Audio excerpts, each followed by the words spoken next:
Como seria bom recomendar a adubação fosfatada que a gente faz no plantio da soja, toda ela a lanço, em relação à adubação que a gente tradicionalmente faz no suco, em função de eficiência, principalmente em terras aí com alto poder de absorção de fósforo. Seria ótimo se a gente pudesse fazer essa recomendação para todos. Só que o sistema de manejo estabelecido, adotado pelo produtor, ele vai influenciar o sucesso dessa adubação fosfatada a lanço.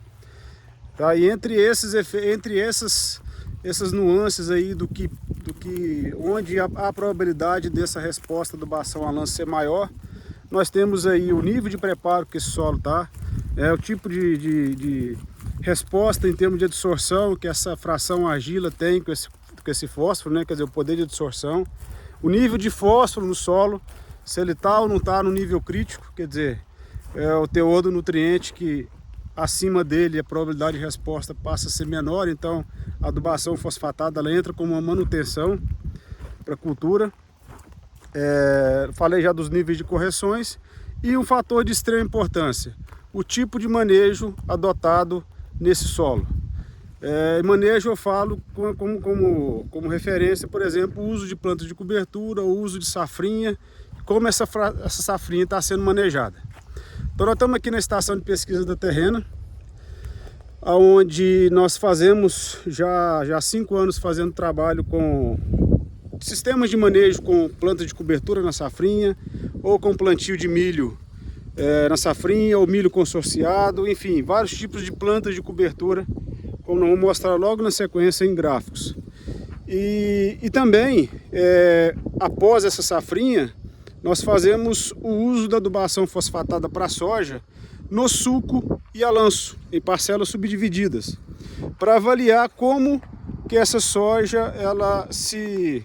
estabelece e como é a produtividade dela, quais são os fatores, os parâmetros morfológicos dela em função desse tipo de tecnologia ou dessas tecnologias. Então, quando a gente faz esse tipo de manejo, entre eles, eu posso mencionar aqui o uso da braquiária, o uso da crotalária, o uso do milheto, né, o uso do milho na safrinha, o milho consorciado com braquiária e milho consorciado com crotalária. Além do que o pousio, quer dizer, cultivo a soja, colho e mantenho, depois da colheita, mantenho essa área limpa, dessecada, para vir depois na próxima safra plantar soja novamente. E também a grade, onde eu colho a soja, passo a grade simulando o revolvimento, né, fazendo o revolvimento e verificando realmente aquilo que as plantas de cobertura têm como melhoria, tanto para a produtividade da soja, tanto quanto para a qualidade do solo. Então vamos ver um pouco dos resultados que nós temos aqui após a 5ª safra de soja e 4º ciclo desses sistemas na safrinha. Então, para vocês terem uma ideia, olha esse gráfico aqui ao lado,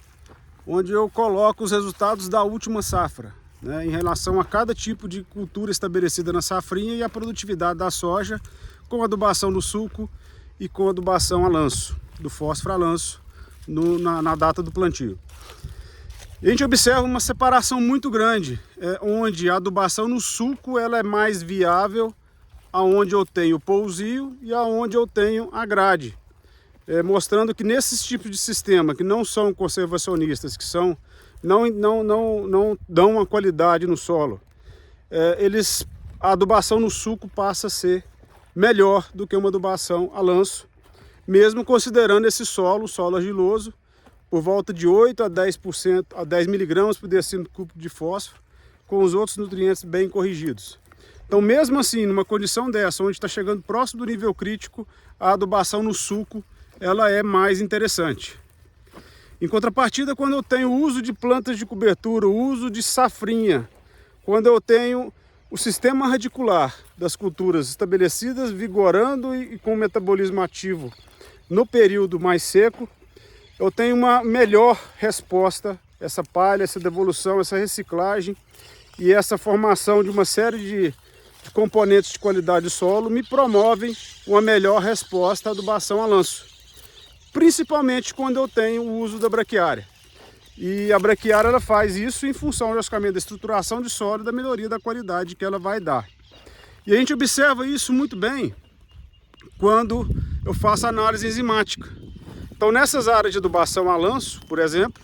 eu tenho uma melhor atividade da fosfatase, tenho uma o melhor teor de carbono microbiano no solo, de carbono na biomassa microbiana, mostrando que essa adubação, em função das plantas de cobertura, principalmente da braquiária, eu melhoro essa vida no solo, e sempre que a gente melhora a vida, a gente melhora as questões aí de melhor assimilação dos nutrientes da cultura que vem na sequência, melhoria de qualidade do solo. E a gente observa que esse efeito ele se potencializa com o tempo. Por exemplo, quanto mais o tempo passa, os anos se passam e eu preservo ainda mais essa questão de ter que deixar em pousio ou ter que fazer a gradiação, eu aumento ainda mais o efeito de necessidade de adubação no suco. Em contrapartida, quanto mais o tempo passa, quanto mais as safras avançam e eu preservo esse uso das plantas de cobertura, da safrinha, e o exemplo maior, a braquiária, eu tenho uma melhoria da adubação, da eficiência quando eu adubo a lanço. Então, por exemplo, no último ano, a diferença entre adubação a lanço e no suco, para a área onde eu vim com a braquiária, produtividade da soja, foi 5 sacos a mais de produtividade aonde eu tinha braquiária e aonde eu adubei a lanço. Estou mostrando que não é só nível de fertilidade do solo que interfere na eficiência de uso do fósforo a lanço, mas, logicamente, o manejo adotado e a qualidade do solo que a gente está impondo durante todo o planejamento de safra, safrinha e as culturas intercalares aí. Então é muito importante a gente entender que o sucesso das nossas decisões agronômicas, principalmente em termos de fertilidade do solo, ela vem com a qualidade desse solo que a gente está colocando. E nesse ponto, o uso de plantas de cobertura, em função do diagnóstico que a gente quer na área, qual que vai ser usada, em que momento, em que janela, como será estabelecida, é de extrema importância para a gente ter sucesso em toda atividade e principalmente ter sustentabilidade na agricultura e menor risco em função das condições ambientais. E isso a gente já viu em outros vídeos onde a gente mostra que o uso da braquiária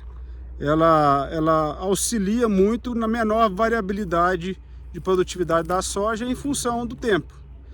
Nós mostramos aí que após 4 safras, das últimas 4 safras, eu tinha uma variabilidade de 4% só de produtividade da soja, quando eu vim da braquiária. Então, o recado o uso de adubação a lanço é sim viável, mas depende de como a gente estabelece, como a gente interpreta os dados, como a gente interpreta as informações que a gente tem da área. E, logicamente, como a gente define, como a gente decide o que fazer nessa área. Então, a gente vai explorar mais vezes esse assunto para que a gente tenha melhor condição de estabelecer para cada produtor um melhor sistema de manejo e de uso das tecnologias.